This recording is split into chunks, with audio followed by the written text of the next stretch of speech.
ॐ सदाशिवसमारम्भां शङ्कराचार्यमध्यमाम् अस्मदाचार्यपर्यन्तां वन्दे गुरुपरम्पराम्।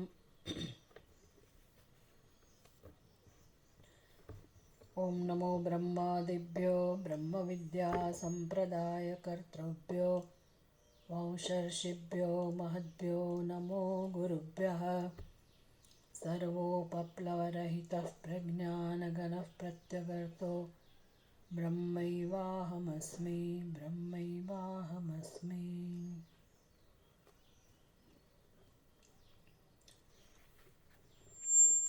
ॐ ईश्वरो गुरुरात्मेति मूर्तिभेदविभागिने व्योमवद्व्याप्तदेहाय दक्षिणामूर्तये नमः।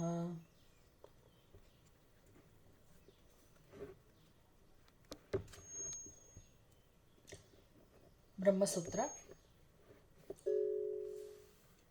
अथातो ब्रह्मजिज्ञासा जन्माद्यस्य यतः शास्त्रयोनित्वात् तत्तु समन्वयात्।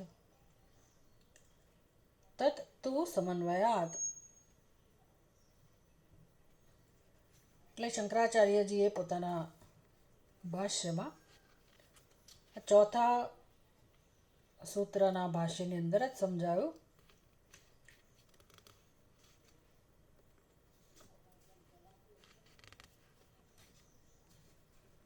કે તો શબ્દ પૂર્વપક્ષ વ્યાવૃત્તિ અર્થ। પેજ નંબર 141 141માં પાના પરનું ભાષ્ય છે। તો શબ્દ પૂર્વપક્ષ વ્યાવૃત્તિ અર્થ તદ તુ સમન્વયાત। એ તુ શબ્દની વાત છે કે તુનો અર્થ શું કરવાનો હોય, શું કામ તું શબ્દ વપરાયો। તું અન્વય છે પરંતુ તો એની કેમ જરૂર પડી, એટલે પૂર્વ પક્ષ વ્યાવૃત્તિ અર્થ, પૂર્વ પક્ષની વ્યાવૃત્તિ માટે।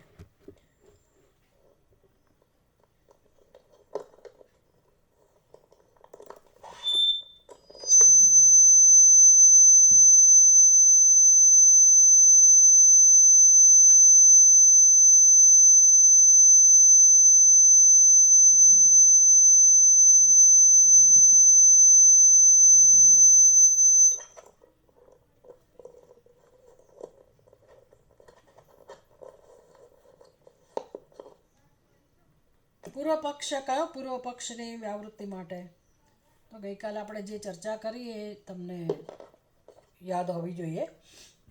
હવે આ બધી વસ્તુઓ યાદ રાખવાની નથી, હવે આ બધી વસ્તુઓ આપણી સમજમાં આવી જવી જોઈએ કે આ ચાર સૂત્રો દ્વારા ખરેખર શું સમજવાનું છે। ચતુસૂત્રી આને કહેવાય। આમ તો આખો બ્રહ્મસૂત્રની અંદર ઘણા બધા સૂત્રો છે આપણે જ્યારે કરીએ ત્યારે, પણ આ ચાર સૂત્ર એ મુખ્ય સૂત્ર છે અને એની સમજ અત્યંત આવશ્યક છે। એટલે ચારે ચાર સૂત્રો, આમ તો બધા જ સૂત્રો બ્રહ્મસૂત્રની અંદર જેટલા સૂત્રો છે બધા જ સૂત્રો એકબીજાની સાથે સંકળાયેલા છે અને બધા સૂત્રો દ્વારા એક જ વસ્તુ સિદ્ધ કરવાની છે, સિદ્ધ થાય છે, કરવાની છે। એટલે બધા ઉપનિષદોમાં જે એક વાક્યતા છે, બધા ઉપનિષદમાં જે એક જ સંદેશ છે, બધા ઉપનિષદનું જે એકમાત્ર તાત્પર્ય છે એ આ સૂત્રોનું સમજાવવાનું કામ છે। સૂત્રો છે શેના માટે, બધું યાદ રાખવાનું, બધું સમજવાનું આપણે કે આ બધા સૂત્રો શેના માટે છે। કોઈ એક શોખથી, કોઈ લોજિકલ સ્ટડી હોય, ન્યાયશાસ્ત્ર હોય અને આનંદ માટે આ પ્રકારનું સ્ટડી હોય એવું નથી। આ બધા સૂત્રોનું કંઈક પ્રયોજન છે। પ્રસ્થાનત્રયનું જે મુખ્ય પ્રયોજન છે, પ્રસ્થાનત્રય છે શેના માટે? મોક્ષ માટે। મોક્ષ શાસ્ત્ર કહેવાય પ્રસ્થાનત્રય। એટલે એ ત્રણે ત્રણ જે પ્રસ્થાન છે એ આપણે સારી રીતે સમજી લીધેલા હોય તો પછી બ્રહ્મના સ્વરૂપમાં આપણે નિષ્ઠ બની શકીએ. એટલે તો પછી આપણી બુદ્ધિમાં હવે ક્યાંય કોઈ પ્રકારે સત્યના સંદર્ભમાં સંશય ના રહે, અજ્ઞાન ના રહે. અને આપણી બુદ્ધિમાં હવે અજ્ઞાનનું નામ નિશાન ના હોય તો પછી કંઈ આ બધા સૂત્રો યાદ ના હોય તોય ચાલે. પછી ઉપનિષદનું એક વાક્ય ના યાદ હોય તોય ચાલે. અહમ બ્રહ્માસ્મિ એવું બોલવાની જરૂર ના રહે, કશાની જરૂર જ ના રહે. બ્રહ્મ આત્મા કોઈ શબ્દની જરૂર ના રહે, બધું સ્પષ્ટ થઈ જાય. કેમ એવું? તો કે બ્રહ્મ પોતે જ પછી કામ કરતું હોય. બ્રહ્મ પોતે જ જ્ઞાન સ્વરૂપ છે અને એ તો અત્યારે છે જ બુદ્ધિમાં, પણ અજ્ઞાનને કારણે, આવરણને કારણે, ભ્રમને કારણે, અધ્યારોપને કારણે એ બ્રહ્મનો લાભ નથી મળતો, બ્રહ્મ સ્વરૂપનો લાભ નથી મળતો. હવે બ્રહ્મ સ્વરૂપ એટલે કે જેનો કોઈ આકાર નથી, નામ નથી, રૂપ નથી, કોઈ ધર્મ નથી, એ માત્ર જ્ઞાન સ્વરૂપ છે અને એ એકમાત્ર સત્ય છે. આ જ્ઞાન સ્વરૂપ જે અત્યારે અંદર પ્રકાશી જ રહ્યું છે એ સ્પષ્ટ થાય એને કહેવાય જ્ઞાનાત કૈવલ્યમ. એટલે મોક્ષ પ્રાપ્ત થઈ ગયો. બીજું શું હોય? મોક્ષ એટલે કોઈ ઘટના નથી, મોક્ષ એટલે કંઈ કશું બનવાનું નથી આપણા જીવનમાં, મોક્ષ એટલે મારી અંદર કંઈ પરિવર્તન આવે એવું કશું ના આવે. સમજમાં પરિવર્તન આવે, બાકી કોઈ સ્તરે પરિવર્તન ના આવે. અને બસ એ સ્પષ્ટ જ્ઞાન, એનું નામ જ મોક્ષ, એનું નામ જ બ્રહ્મ જ્ઞાન. એટલે આ બધું આપણને પ્રસ્થાન, જે 3 પ્રકારના પ્રસ્થાન છે એ આપણી સમજને સ્પષ્ટ કરે છે. આપણી સમજ સ્પષ્ટ કરવા માટે આ પ્રસ્થાન છે. તો બરાબર સમજ સ્પષ્ટ થઈ જાય પછી કશું યાદ ના રહે તો ચાલે. પછી તમે મોજથી, શોખથી કે કરવાનું જ નથી એટલે આનું અધ્યયન કરો તો ઠીક છે, ના કરો તોય ઠીક છે. પછી નંદતી એવા, એટલે પછી જીવનમાં કંઈ બાકી રહેતું જ નથી. આનંદ સિવાય, શાંતિ સિવાય, મુક્તિ સિવાય એ જીવન મુક્તિ છે. પણ જ્યાં સુધી નથી સમજાતું ત્યાં સુધી આપણે પુરુષાર્થ કરવો રહ્યો. અને એ પુરુષાર્થ એવો હોય કે ધગશ સાથે,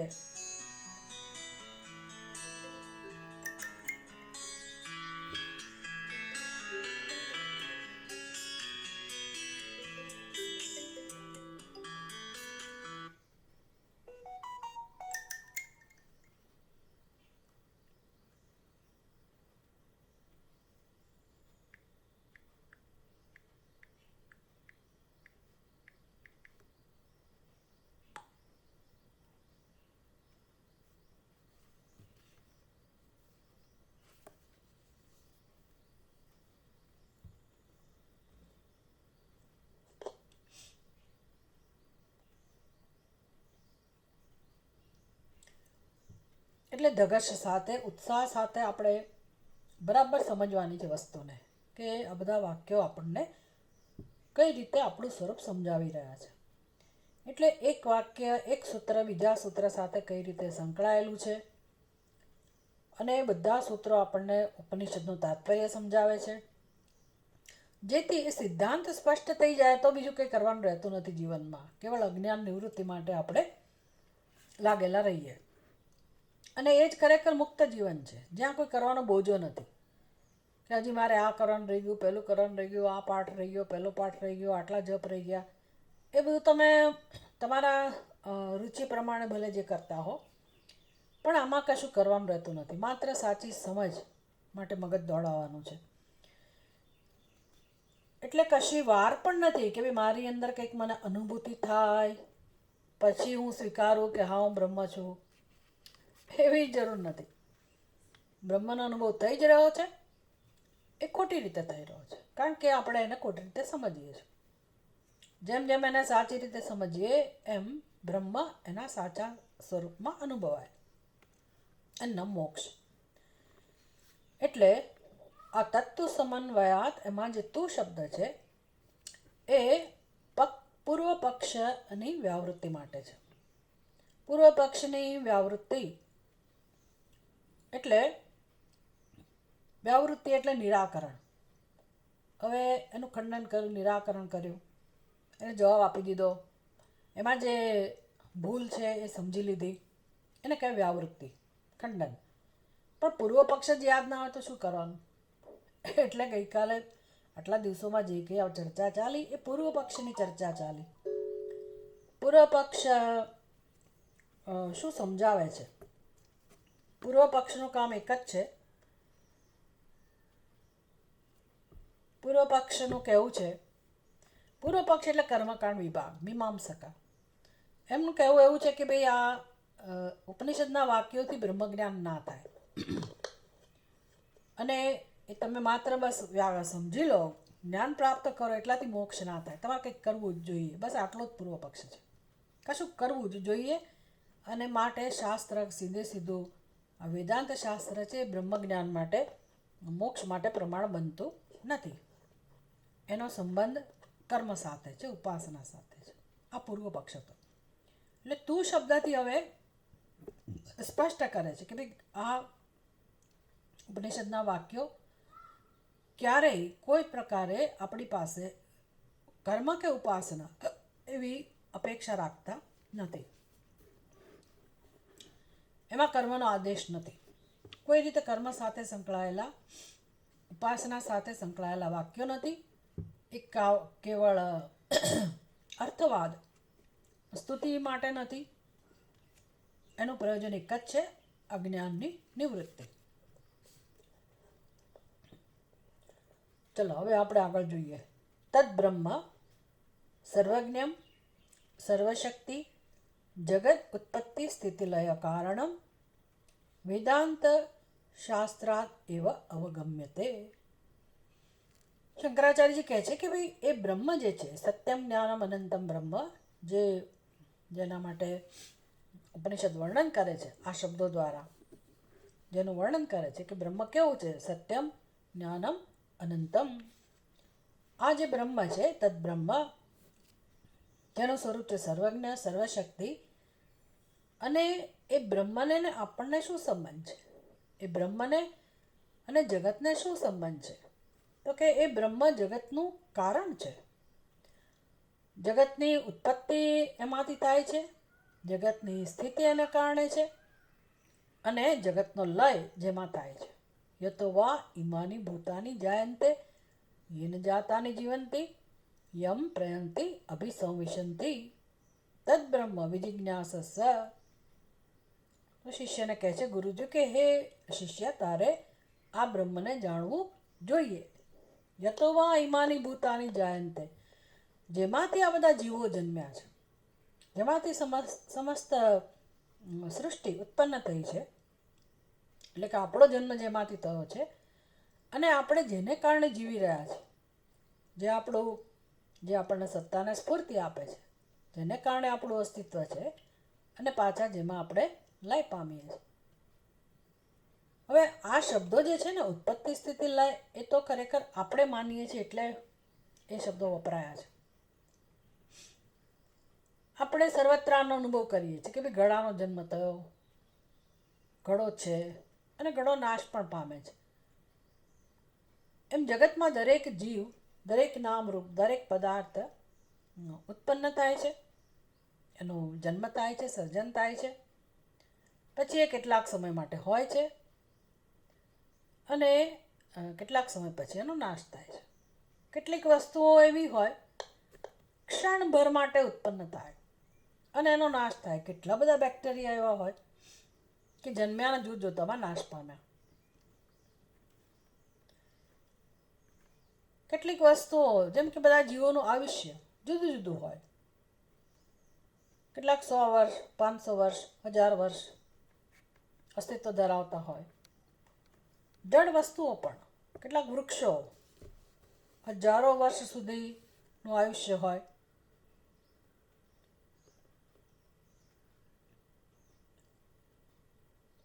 આમ દરેક વસ્તુનું અસ્તિત્વ હોય. ગંગાજીનો પ્રવાહ હોય તો આમ લાગે કે અનાદિ યુગથી ચાલ્યો આવે છે, પણ તો પણ ક્યારેક એનો નાશ હોય, ક્યારેક પ્રલય થાય અને બધી વસ્તુઓ અવ્યક્તમાં જતી રહે. એટલે વ્યક્ત થવું અને અવ્યક્ત થવું એ જગતનો નિયમ છે. તો વ્યક્ત થાય છે તો શેમાંથી થાય છે? અવ્યક્ત જ્યારે થાય છે તો એ શેમાં લય પામે છે? એટલે આપણા અનુભવમાં એવું છે કે દરેક વસ્તુ જન્મે છે ને નાશ પામે છે.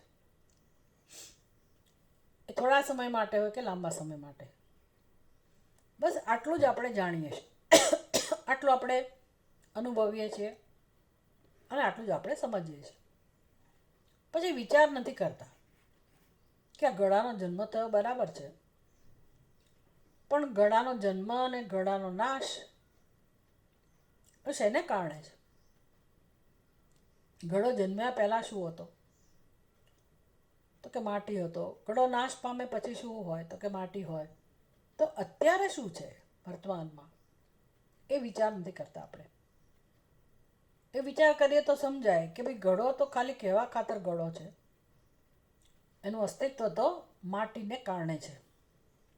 એટલે જ્યારે ઘડો કામમાં આવે છે, ઘડાનો આકાર છે, રૂપ છે, ઉપયોગિતા છે, એની સુંદરતા છે, ત્યારે પણ એ બધું માટીને સમર્પિત છે, માટી ઉપર અધ્યારોપિત છે.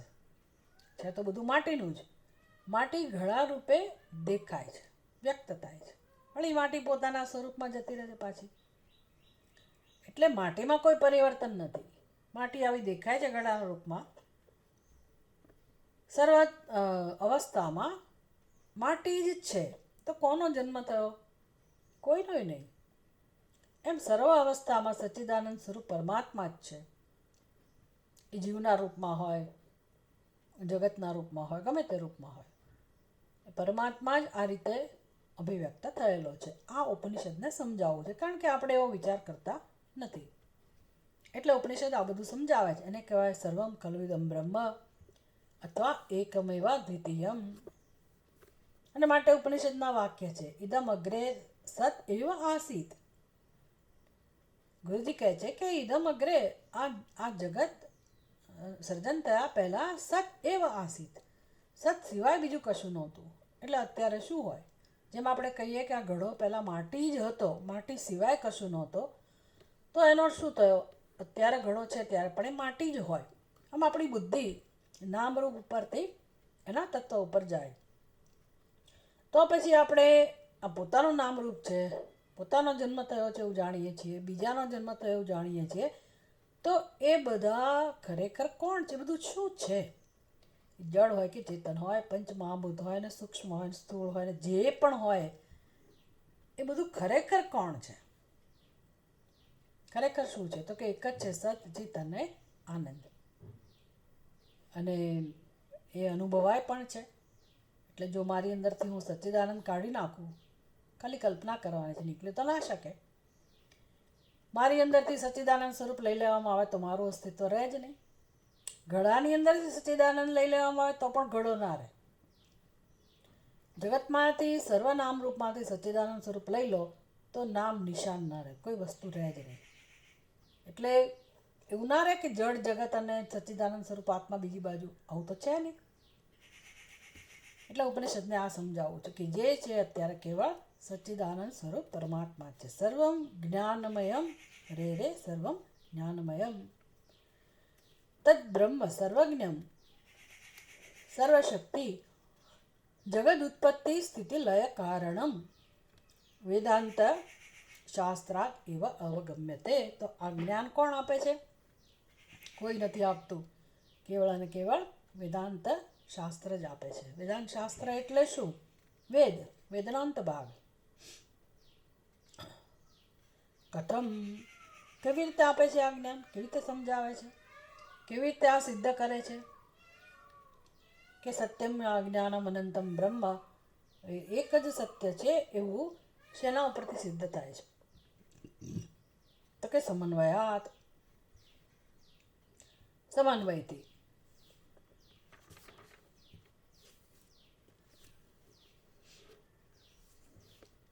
સમન્વય છે. સમન્વયનો અર્થ શું થાય? અન્વય એટલે શું? અન્વય એટલે એકને એક વસ્તુનું રિપીટેશન, એને અન્વય કહેવાય. અને સમન્વય એટલે શું? સમ્યક અન્વય, સારી રીતે અન્વય. એટલે બધા ઉપનિષદો એકની એક જ વસ્તુ કહે છે, સારી રીતે એક જ વસ્તુ સમજાવે છે. અને એને હેતુ આપ્યો કે આ હેતુથી, સમન્વયના હેતુથી સિદ્ધ થાય છે કે વેદાંતના વાક્યો કેવળ અને કેવળ બ્રહ્મના સ્વરૂપને સમજાવવા માટે જ સમર્પિત છે. એમાં કોઈ કર્મનો આદેશ નથી.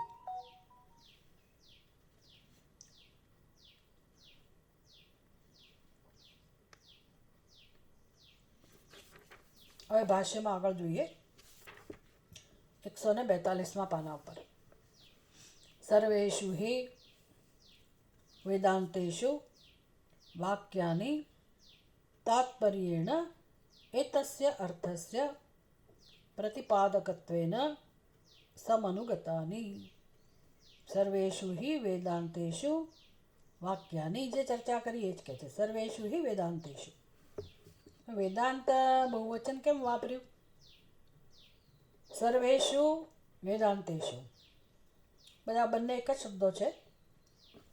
બધા જ વેદાંતમાં. વેદાંત તો એક જ હોય ને, બધા વેદાંતમાં એટલે શું? વેદાંતનો અંતભાગ તો એક જ હોય, પણ વેદાંતના અંતભાગમાં આવેલા બધા ઉપનિષદોમાં. સર્વેષુ હિ વેદાંતેષુ એટલે બધા ઉપનિષદોમાં જે વાક્યો રહેલા છે, એટલે બહુવચન છે વાક્યાની. સર્વેષુ હિ વેદાંતેષુ વાક્યાની, જે વાક્યો છે તે તાત્પર્યેણ એતસ્ય અર્થસ્ય, એમના વાક્યોનું જે તાત્પર્ય છે એ આ જ અર્થ છે. એતસ્ય અર્થસ્ય તાત્પર્યેણ પ્રતિપાદકત્વેન સમનુગતાની. અન્વય કોને કહેવાય એ કહે છે. અનુગતાની, સમ્યક અનુગતાની વાક્યાની. બધા વાક્યો કેવા છે? તો કે બધા જ વાક્યો એક જ ઉપનિષદના બધા વાક્યો એવું નહીં, બધા જ ઉપનિષદના બધા વાક્યો સમ્યક અનુગતાની, એટલે એક જ વસ્તુને સમજાવે છે. પ્રતિપાદકત્વેન, બધા જ વાક્યોનું તાત્પર્યેણ પ્રતિપાદકત્વેન, એટલે બધા વાક્યોને એક જ વસ્તુ સમજાવી, એક જ વસ્તુનું પ્રતિપાદન કરનારા વાક્યો છે. જેમ કે કયા વાક્યો? દ્રષ્ટાંત આપે છે. જુદા જુદા ઉપનિષદમાં રહેલા વાક્યો. સદૈવ સૌમ્ય ઇદમગ્ર આસીત, એક આ વાક્ય છે ચાંદોગ્ય ઉપનિષદનું. સદૈવ સૌમ્ય ઇદમ, જે અગ્ર છે ને એને એમાં સંધિ થયેલી છે. અગ્રે આસીત, અગ્રે એટલે શરૂઆતમાં, આસીત એટલે હતું. એ સૌમ્ય, સૌમ્ય શિષ્યને સંબોધન છે. એ સૌમ્ય, જેમ એક જગ્યાએ એનું ટ્રાન્સલેશન હતું પ્રિયદર્શન, અહીંયા જ છે એનું ટ્રાન્સલેશન. હે સૌમ્ય તો કહો હે પ્રિયદર્શન, જે છોકરો, જે શિષ્ય અધિકારી છે, સૌમ્ય વ્યક્તિત્વ ધરાવનારો છે, પ્રામાણિકપણે, એટલે કે જેને શ્રદ્ધા છે શાસ્ત્રમાં અને સમજવા તૈયાર છે, એવા શિષ્ય માટેનું આ સંબોધન છે. હે પ્રિયદર્શન, હે સૌમ્ય, ઇદમ અગ્રે. ઇદમ અગ્રે એટલે શું? અત્યારે જે કંઈ છે તે જગત, અત્યારે વર્તમાનમાં જે જગત છે એ પહેલાં શું હતું? જગત એટલે એટલું યાદ રાખવાનું કે એમાં જીવો પણ આવી ગયા, જડ ચેતન બધા જ આવી ગયા, સર્વ કંઈ. જે ભૌતિક જગત છે એ પણ આવી ગયું, જે ચૈતન્ય સ્વરૂપ જણાય છે એ પણ આવી ગયું, જીવો પણ આવી ગયા, નામરૂપ પણ આવી ગયા, સર્વ કંઈ જે કંઈ છે તે બધું દેશ કાળ સાથે સમસ્ત જગત ઇદમ એને કહેવાય. ઇદમ અગ્રે, આ જે જગત છે ને પહેલાં શું હતું ખબર છે સૌમ્ય? સત એવ આસીત, એ સત જ હતું. સતનો અર્થ શું થાય? સત શબ્દનો પ્રયોગ કેમ કરેલો છે? તો કે સત એટલે જે, જેમાં ક્યારેય કોઈ પરિવર્તન આવતું નથી, એને સત કહેવાય. આવું સત સ્વરૂપ. સત એવ, એ જ સત્ય માટે સત્યમ જ્ઞાનમ અનંતમ શબ્દ છે.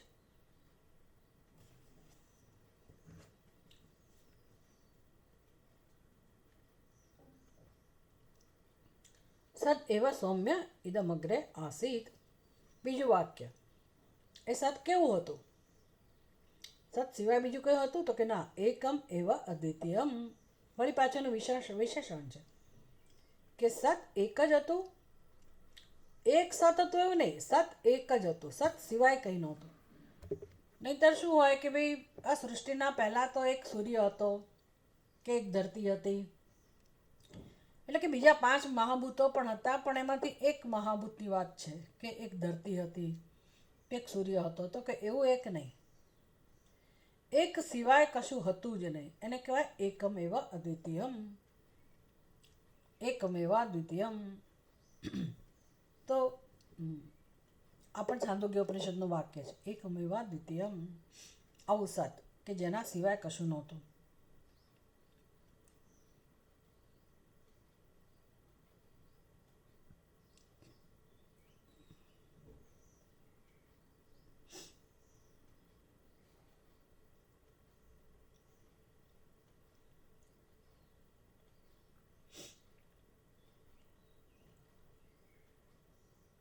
ये सौम्य, यह सब जगत उत्पत्ति के पूर्व में. હવે એક હતું એટલે અત્યારે તો અનેકના રૂપમાં છે. એક હતું એટલે શું? એટલે અવ્યક્ત હતું. આ અવ્યક્ત સમજવાની બહુ જરૂર છે. એ અવ્યક્તને કેવી રીતે સમજી શકાય? કોઈ વસ્તુ વ્યક્ત હોય તો આપણે સમજી શકીએ, અવ્યક્તને કેવી રીતે સમજી શકાય? અવ્યક્તને એવી રીતે સમજી શકાય કે ભાઈ અવ્યક્ત એટલે કશું દેખાતું નથી આપણને, નરી આંખે કશું દેખાતું નથી. એનો અર્થ એવો નહીં કે નથી, માનવું જ પડે કે એ છે. કેમ? તો કે આ બીજની અંદર કશું દેખાતું નથી આપણને. બીજ તોડીએ,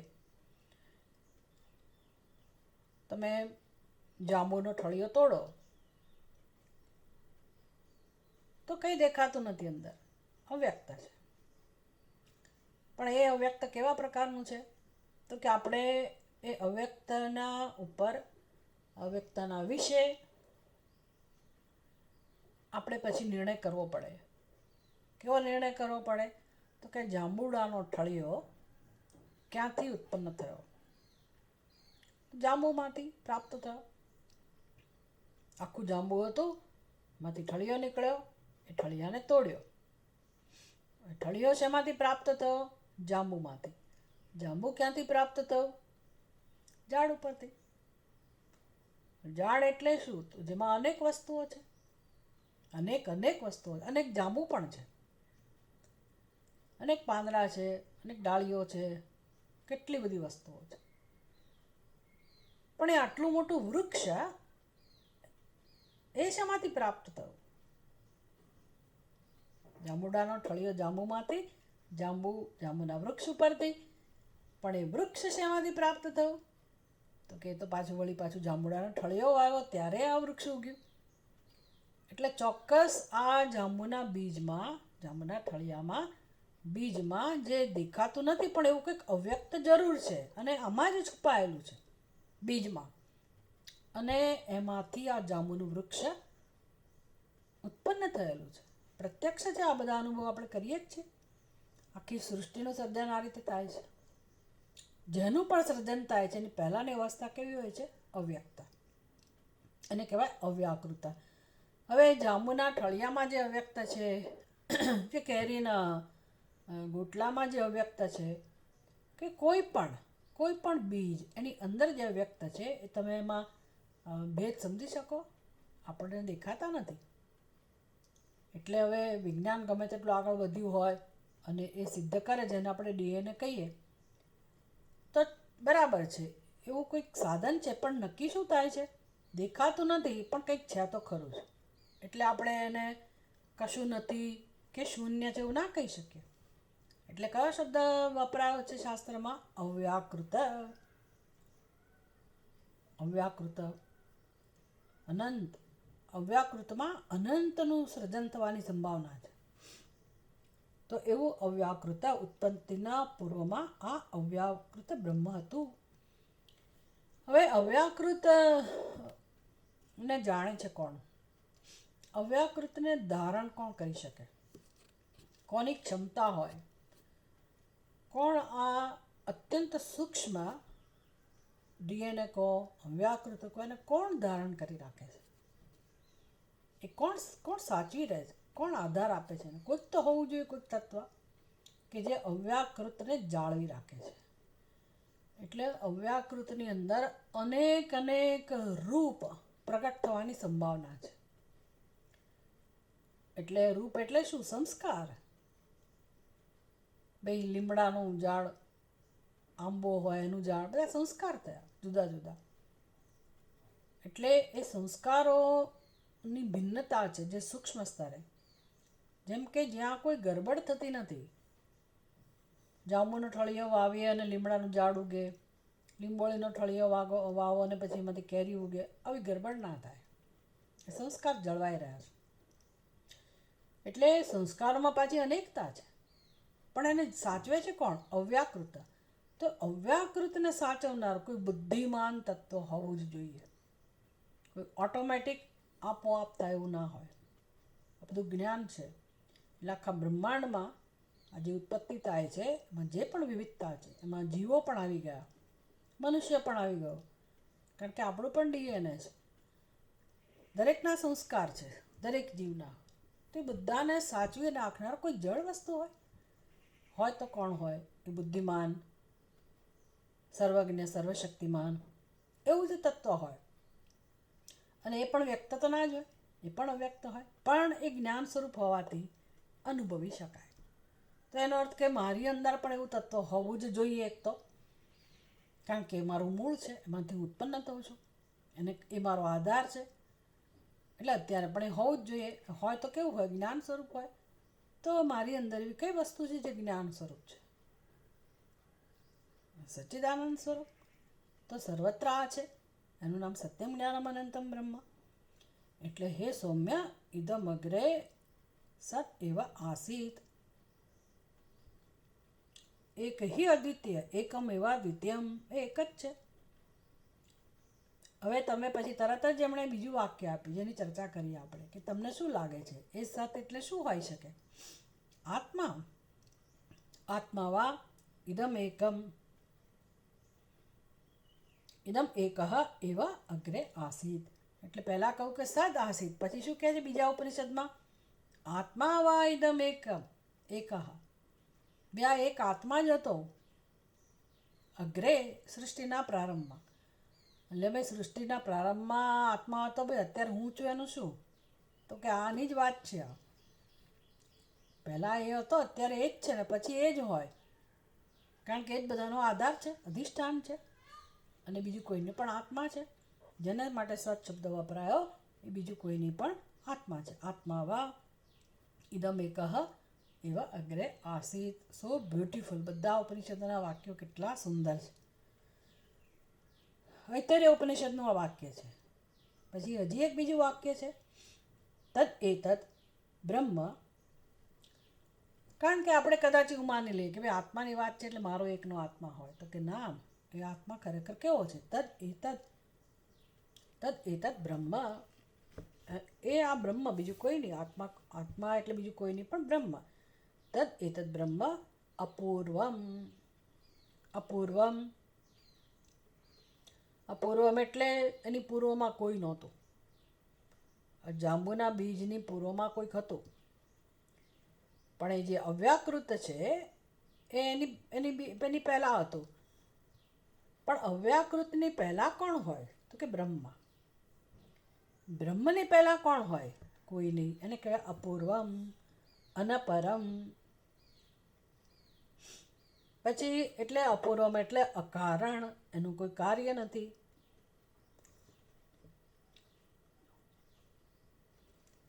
અપૂર્વમ, અનપરમ. પછી એ પોતે કોઈના પછી છે કે નહીં? તો કે ના, એ કોઈના પછી નથી. એને કહેવાય અપરમ. અપૂર્વમ, અનપરમ, અનંતરમ, અબાહ્યમ. એક રસ.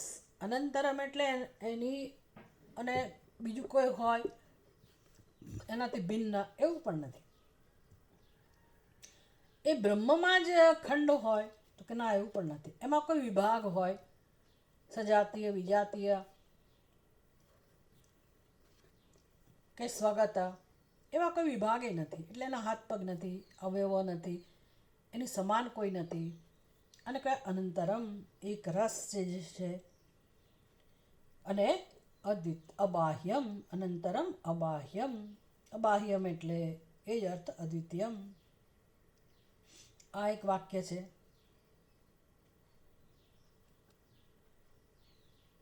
મુંડક ઉપનિષદમાંથી. અયમ આત્મા બ્રહ્મ સર્વાનુભૂ. અયમ આત્મા સર્વાનુભૂ. સર્વાનુભૂ એટલે શું? બધાને એનો અનુભવ થાય. કોઈ જીવ એવો ના હોય કે જેને પોતાના આત્મ સ્વરૂપનો અનુભવ ન થતો હોય. એટલે કે ચૈતન્ય સ્વરૂપ છે. અયમ આત્મા બ્રહ્મ સર્વાનુભૂ. આ જે આત્મા છે પોતાનો એ જ્ઞાન સ્વરૂપ છે, ચૈતન્ય સ્વરૂપ છે, અને બધાનો અનુભવ માટે ઉપલબ્ધ છે. બ્રહ્મ એવ ઇદમ અમૃતમ પુરસ્તાત. પેલું બૃહદારણ્યક ઉપનિષદના વાક્યો હતા. તદેવ તદેતદ બ્રહ્મ અપૂર્વમ અનપરમ અનંતરમ અવાહ્યમ. એ વાક્ય અયમ આત્મા બ્રહ્મ એ છાંદોગ્ય બૃહદારણ્યક ઉપનિષદનું વાક્ય છે. અયમ આત્મા બ્રહ્મ સર્વાનુભૂ. આવો છાંદોગ્ય ઉપનિષદનું મહાવાક્ય અહમ બ્રહ્માસ્મિ છે. અયમ આત્મા બ્રહ્મ માંડુક્ય ઉપનિષદનું છે. પણ અહીંયા અયમ આત્મા બ્રહ્મ સર્વાનુભૂ આ વાક્ય બૃહદારણ્યક ઉપનિષદનું છે. મુંડક ઉપનિષદનું વાક્ય છે બ્રહ્મ એવ ઇદમ અમૃતમ પુરસ્તાત. બ્રહ્મ એવ ઇદમ પુરસ્તાત. અમૃતમ એ જ અમૃત સ્વરૂપ છે અને એ જ પૂર્વમાં હતું. પૂર્વમાં ભાસતા એટલે પહેલાં હોય એવું લાગતું હતું. ખરેખર તો એવું છે ને કે ભાઈ આપણી બુદ્ધિમાં પહેલાં અને પછી ને એવા ખ્યાલ છે. જેમ કે આજે એવો ખ્યાલ છે આપણા માટે, આપણી બુદ્ધિમાં. આપણે આવું જીવન જીવી રહ્યા છીએ. આ વ્યવહાર છે, વ્યવસ્થા છે. હવે આજની વાત કરો. આજે શું જમવાનું બનાવવાનું છે, આજે શું કાર્યક્રમ છે, અથવા તો આજે હું અહીંયા છું. આમ આજની ઉપર આધારિત છે આપણો આખો દિવસ. આજ વન ડે, સવારથી સાંજ સુધી આપણે એને આજ કહીએ. પણ ખરેખર જેને આજ કહીએ છીએ એમાં અત્યારે માની લો કે 11:30 થવા આવ્યા હોય તો એની પહેલાંનો સમય શું કહેવાય? ભલે આજે આમ બન્યું એમ કહીએ, પણ ખરેખર એ બધું શું કહેવાય? પહેલાં બની ગયું તો પહેલાં થઈ ગયું, ભૂતકાળ થઈ ગયો. અને હજી જે 12 નથી વાગ્યા તો આપણે એને શું કહીએ? આજ ભલે કહીએ, પણ ખરેખર તો ભવિષ્યકાળ છે. એટલે આવી કોઈ વ્યવસ્થા સમજાતી નથી કે ભૂતકાળ એટલે ખરેખર શું, ભવિષ્યકાળ એટલે ખરેખર શું, વર્તમાન કાળ એટલે ખરેખર શું. માત્ર વ્યવસ્થા છે. આ ક્ષણ, પણ આ ક્ષણ એટલે કઈ ક્ષણ?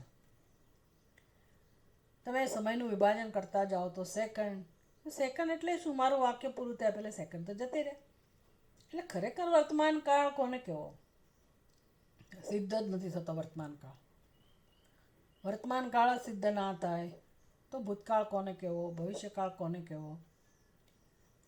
એટલે તો પછી પહેલાં બ્રહ્મ હતું ને પછી બ્રહ્મ હશે, ને જન્મ પહેલાં બ્રહ્મ હતું, મૃત્યુ પછી બ્રહ્મ હશે.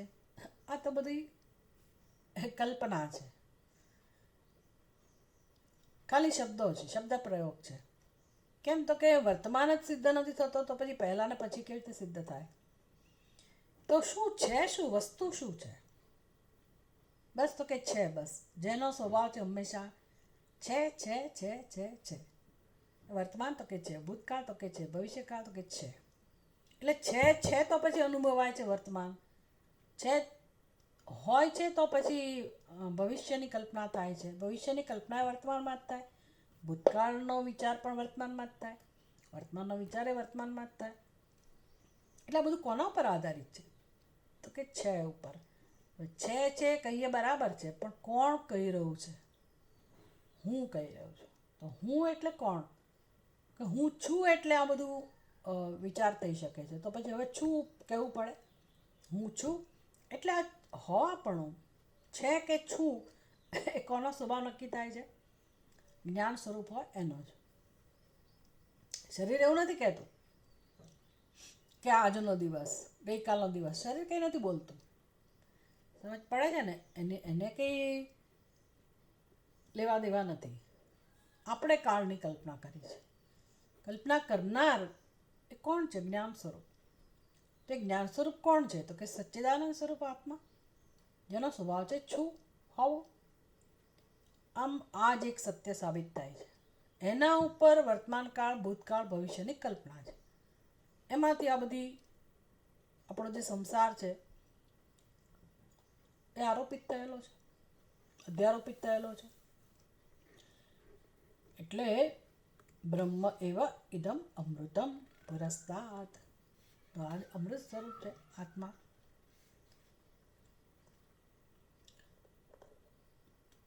પૂર્વમાં પુરસ્તાત પહેલાં એ જ હતો, પછી એ જ છે, ઇત્યાદિ ઇત્યાદિ ઇત્યાદિની વગેરે વગેરે.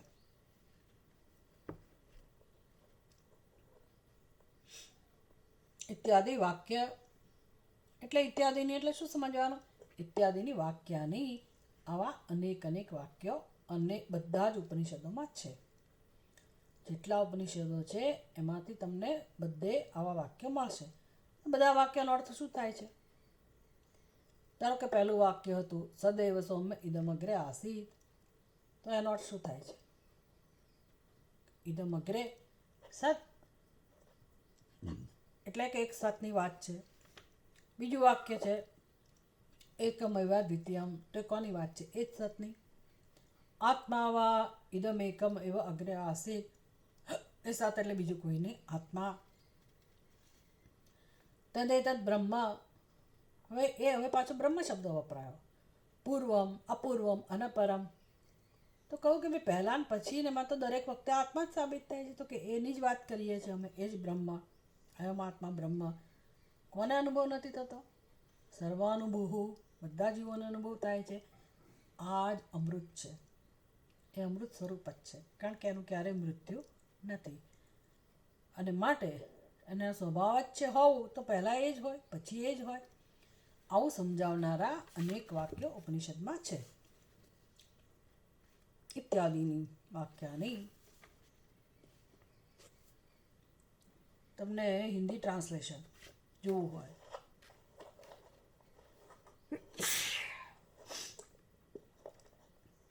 इत्यादि वाक्य सब वेदांतों में तात्पर्य से इसी अर्थ का प्रतिपादन करने के लिए ब्रह्म में समन्वित है. ब्रह्म में समन्वित है એટલે શું? બ્રહ્મને સમજાવવા માટે છે.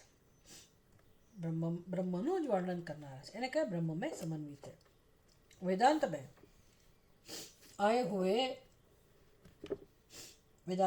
आए हुए पदों का ब्रह्म स्वरूप के विषय में निश्चित समन्वय अवगत होने पर अन्य अर्थ की कल्पना करना ठीक नहीं है. બીજો આ જ અર્થ સ્પષ્ટ રીતે થતો હોય તો પછી બીજા અર્થ કરવાની જરૂરત શી છે? અને કરો તો પણ એ યોગ્ય નથી. આ સિવાય બીજો કોઈ અર્થ કરતા હો તો એ યોગ્ય નથી.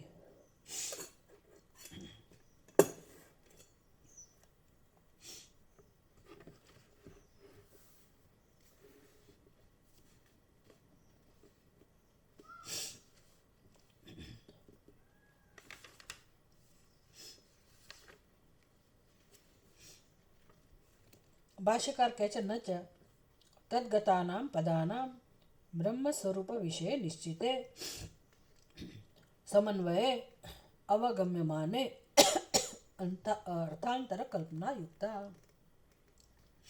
આટલું સ્પષ્ટ જ્યારે સિદ્ધ થાય છે બધા જ ઉપનિષદનું કહેવું, ઉપનિષદના બધા જ વાક્યોનું કહેવું, અર્થાત સ્પષ્ટ રીતે આ સમજ આપણે જોઈ શકીએ છીએ, એનો અર્થ સમજી શકીએ છીએ કે આ જ અર્થ થાય છે. તો પછી એટલે સંસ્કૃતમાં કેવી સરસ રચના છે, બ્રહ્મ સ્વરૂપ વિષય, 7મી વિભક્તિ એકવચન, વિષય સપ્તમી કહેવાય કે કયો વિષય છે વેદાંતના વાક્યોનો, બ્રહ્મ, બ્રહ્મનું સ્વરૂપ, બ્રહ્મ સ્વરૂપ વિષય નિશ્ચિતે, બ્રહ્મના સ્વરૂપનો આવો નિશ્ચય થાય છે કે બ્રહ્મ આવું જ હોવું જોઈએ.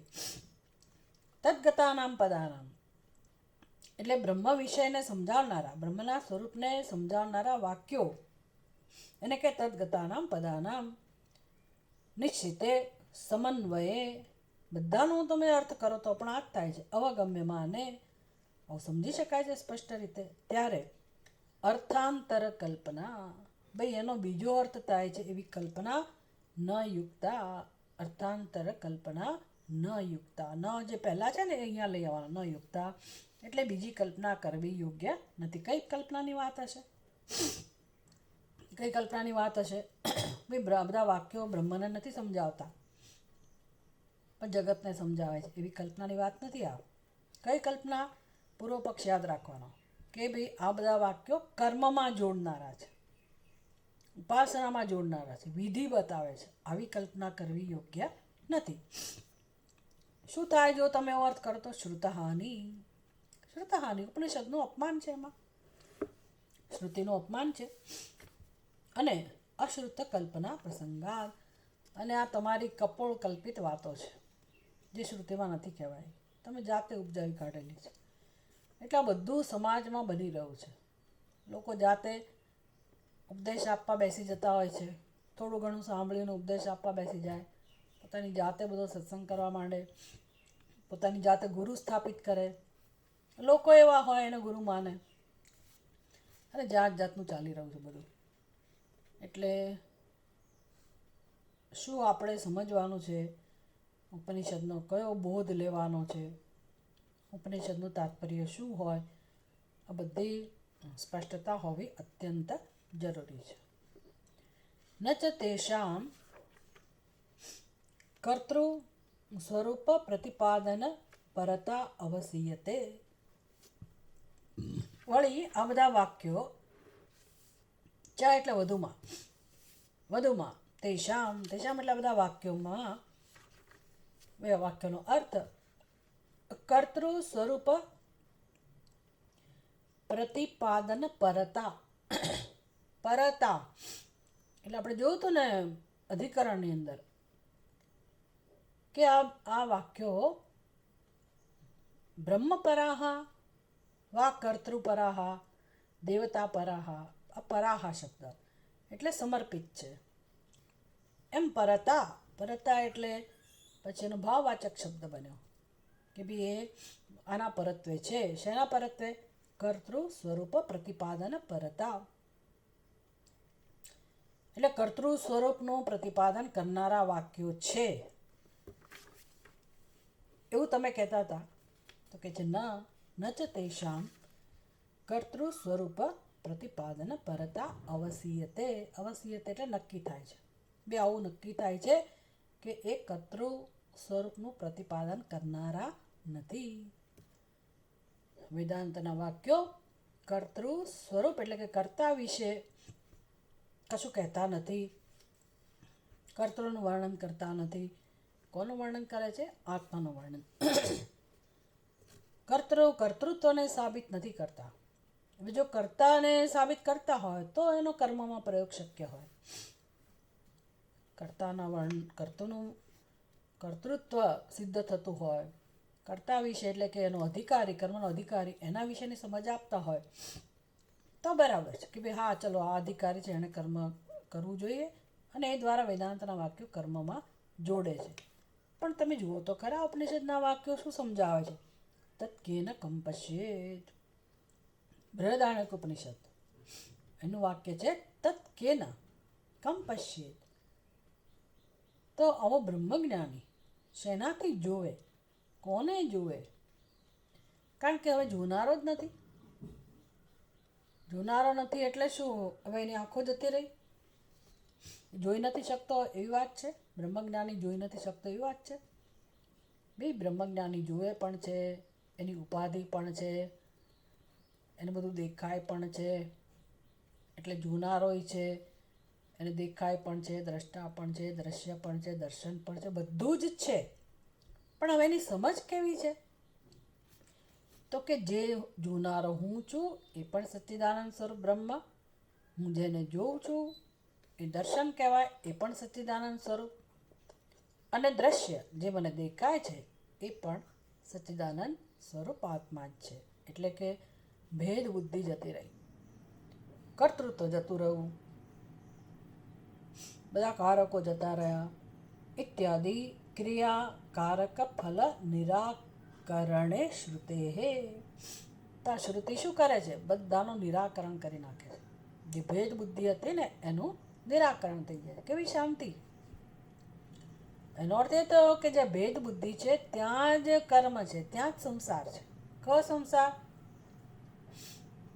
હું કર્મ કરનાર છું, મારે કર્મ કરવું છે. શેના માટે કરવું છે? અમુક અમુક વિષયો પ્રાપ્ત કરવા છે. કયા વિષયો પ્રાપ્ત કરવા છે? જે મારાથી ભિન્ન છે. શું કામ પ્રાપ્ત કરવા છે? કારણ કે મારે સુખનો અનુભવ કરવો છે. એટલે તો પછી હું કોણ છું? તો કે હું સુખના અનુભવ ને ઈચ્છનાર, એટલે કે વર્તમાનમાં સુખી નથી. વર્તમાનમાં જે અનુભવ છે મને સ્વીકાર્ય નથી. એનો અર્થ કે હું જીવ છું, હું અપૂર્ણ છું, અધૂરો છું, ઉણપવાળો છું, દુઃખી છું, સુખને અનુભવની જરૂરિયાતવાળો હું છું. એવો હું ભોગતા, હું આ વિષયને પ્રાપ્ત કરીને ભોગવું તો હું સુખી થઈશ. એટલે મારા વિશે ખ્યાલ છે કે હું ભોગતા. પછી ઈચ્છિત વિષયને પ્રાપ્ત કરવા માટે અમુક અમુક કર્મ ની મને ખબર છે, સંસ્કાર છે, તો હું એ કર્મ કરું. એટલે હું કર્મ કરી શકું એમ છું. એટલે અર્થ કે હું કરતા. તો હું ભોગતા, હું કરતા. જે મારા વિશે ભોગવવો છે એ પણ મારાથી ભિન્ન. હવે વિષય મારાથી ભિન્ન છે, ઈચ્છા જેની છે એ ઈચ્છાનો વિષય ભિન્ન છે. કર્મ કર્મ પણ મારાથી ભિન્ન છે. કર્મ કરનાર કરતા હું કર્મ કરીશ અને પછી ફળ મળશે, વિષય પ્રાપ્ત થશે. એટલે વિષય પણ કેવો છે? મારાથી ભિન્ન. એને હું પ્રાપ્ત કરું, મારો બનાવું, પછી હું ભોગવું, એટલે કર્મફળ ભોગવું. કર્મફળ ભોગવું ત્યારે મને સુખનો અનુભવ થાય. આમ સંસાર, અન્નમ સંસાર, એમાં ભેદ બુદ્ધિ છે. ભેદ બુદ્ધિ વગર સંસાર સિદ્ધ થતો નથી, કર્મ થઈ શકતું નથી. અને કર્મ થાય ત્યારે એમાં ક્રિયા, કારક, ફલ આ બધી વસ્તુઓ રહેલી છે. એટલે સંસાર ક્યાં છે? મારી સમજમાં, દરેકની સમજમાં, અર્થાત દરેકની બુદ્ધિમાં. સત્ય શું છે? ઉપનિષદ કહે છે કે ભાઈ તમે પોતે તમારું સ્વરૂપ જાણો તો તમારું સ્વરૂપ તો સિદ્ધ થાય છે સચ્ચિદાનંદ સ્વરૂપ આત્મા. છેવટે તમે જ્ઞાન સ્વરૂપ છો. એમાં તો કોઈ કરતા નથી, ભોગતા નથી, સ્ત્રી નથી, પુરુષ નથી, મનુષ્ય નથી. એ તો જ્ઞાન સ્વરૂપ સિદ્ધ થાય છે. એટલે તમે જ્ઞાન સ્વરૂપ સિદ્ધ થાઓ છો. તમને જેની ઈચ્છા છે એ વિષયનું અધિષ્ઠાન કોણ સાબિત થાય છે? તો કે એ પણ સચ્ચિદાનંદ સ્વરૂપ આત્મા સાબિત થાય છે. અસ્થિભાતિ પ્રિય રૂપે રહેલો આત્મા એ જ સાબિત થાય છે. પછી ભવિષ્યમાં જે તમને ફળ મળે છે, એટલે કે એ જ વિષય, એ ફળ ભોગવનાર, તો એ ફળ પણ તમારાથી ભિન્ન નથી રહેતું. એનું અધિષ્ઠાન પણ અસ્થિભાતિ પ્રિય છે. તો દ્રષ્ટા, દ્રશ્ય, દર્શન આજે દરેક વ્યવહારની ત્રિપુટી છે. કોઈ પણ વ્યવહાર કોઈનો પણ હોય, ક્યાંય પણ હોય, એમાં આ ત્રિપુટી રહેલી જ હોય. જ્ઞાતા, જ્ઞાન, જ્ઞેય, દ્રષ્ટા, દર્શન, દૃશ્ય. દરેક વ્યવહારમાં. પણ આ ત્રણેય, આ બધો વ્યવહાર કોને આશ્રિત છે? દ્રશ્ય જગત પોતે મને નથી બોલાવતું, હું એને જોઉં છું. દ્રશ્ય જગત એમ નથી કહેતું કે તું દ્રષ્ટા છે. હું કહું છું કે મને દેખાય છે.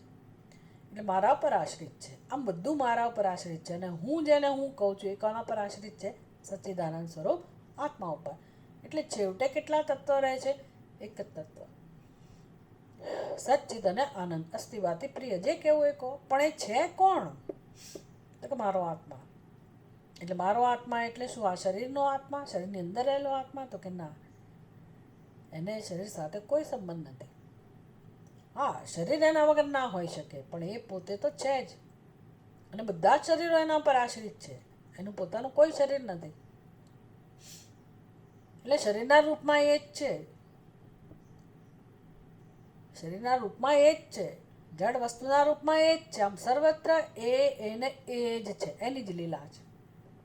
આપણે આમ કલ્પના નથી કરવાની નિર્ગુણ નિરાકાર બ્રહ્મ એ સર્વ કંઈ છે, એવો ઉપદેશ નથી. વોટ એવર ઇઝ ધેર, જે છે બ્રહ્મ જ છે. એ શરીર હોય, પણ હા, એ હું ને મારું એના વગરનું શરીર. એટલે તો બધા શરીરોનો મસાલો એક જ છે, પાંચ મહાભૂત. પાંચ મહાભૂત એ જ છે, એની જ લીલા છે. જે કંઈ છે એ જ છે. આમ ઉપનિષદ શું કરે છે? તો કે એ તો ક્રિયાકારક ફલ નિરાકરણે શ્રુતે હે, તો શ્રુતિ તો નિરાકરણ કરી દે છે. ન ચ પરિનિશ્ચિત વસ્તુ સ્વરૂપત્વે અપી પ્રત્યક્ષાદિ વિષયત્વમ બ્રહ્મણ. એટલે પાછું એવું છે કે તમે તો કહેતા હતા ને કે આ બ્રહ્મ પ્રતિષ્ઠિત છે, તો પછી બીજા વિષયોથી જાણી જ શકાય એમ. તો કે ના, તકલીફ ત્યાં જ છે. આ બ્રહ્મને હું કોનાથી જાણું? કેવી રીતે જાણું? મારાથી ભિન્ન છે જ નહીં, મારી જ વાત છે. એટલે પ્રત્યક્ષ બની શકે એમ જ નથી, અને છતાંય અજ્ઞાત છે. એટલે તો મને બોધ આપવા માટે કોણ પ્રમાણ બને છે? તો કે શાસ્ત્ર. એટલે પ્રત્યક્ષાદિ વિષયત્વમ બ્રહ્મણ ન. માટે ઉપનિષદનું વાક્ય ઉપદેશ તત્વમસી, તત્વમસી એટલે કે ઉપનિષદ કહે છે ત્યારે મને મારા સ્વરૂપનું જ્ઞાન થાય છે. ઇતિ બ્રહ્માત્મભાવસ્ય શાસ્ત્રમંતરેણ અનવગમ્ય માનત્વાत्. તો મને કહો કે હું બ્રહ્મ છું, એ મને કોણ જણાવી શકે? કેવળ શાસ્ત્ર. આમ બ્રહ્મ આત્મભાવસ્ય, હું બ્રહ્મ છું એવું જ્ઞાન શાસ્ત્રમંતરેણ, શાસ્ત્ર સિવાય કોઈ રીતે જાણી શકાય એમ નથી. શાસ્ત્રમ અંતરેણ અનવગમ્ય માનત્વાत्. અનવગમ્ય માનત્વાत् એટલે જે જાણી શકાય એવું નથી. શાસ્ત્ર સિવાય બીજી કોઈ રીતે જાણી શકાય એવું નથી. આ અહીં સુધીનું સિદ્ધ થયું. હવે એની બીજી દલીલ હતી કે ભાઈ અમે તો કઈ વસ્તુને મહત્ત્વ આપીએ છીએ કે ભાઈ શાસ્ત્ર આપણને જીવનમાં જેનો બોધ આપે છે, જે વસ્તુનું જ્ઞાન કરાવે છે, એ એવી રીતે જ્ઞાન કરાવે છે કે આ તમારા હિતમાં છે અને આ તમારા હિતમાં નથી. એ જ શાસ્ત્ર કહેવાય. અને શાસ્ત્રનું તાત્પર્ય એ જ છે કે આપણા હિતમાં જે હોય એ કહેવું. અને એ કેવી રીતે કહે છે? તો કે તમે આને ગ્રહણ કરો, આને છોડી દો. આનો સ્વીકાર કરો, આનું અનુષ્ઠાન કરો, અને આ તમારા જીવનમાંથી તમે જે હોય તો એને છોડો અથવા દૂર રહો. તો આ બ્રહ્મ તત્વમસીમાં એવો તો ક્યાં કશું રહ્યું? કંઈ કરવાનું તો રહ્યું જ નહીં ને તમારે. એટલે પછી તો એ શાસ્ત્ર ના કહેવાય. એને એવું કંઈક કરાવવું જ જોઈએ તમારી પાસે. આવું એ લોકોની દલીલ હતી. એટલે શંકરાચાર્યજી હવે એને ધ્યાનમાં રાખીને સમજાવે છે કે યત તો હે ઉપાદેય રહિતત્વાत् ઉપદેશ અનર્થક્યમ ઇતિ. એટલે કે તમારું જે કહેવું છે કે ઉપદેશનો કોઈ અર્થ નથી રહેતો, તત્વમસી ઉપદેશમાં કોઈ અર્થ સભરતા નથી. કેમ? તો કે તમારે કશું કરવાનું તો રહેતું નથી જીવનમાં.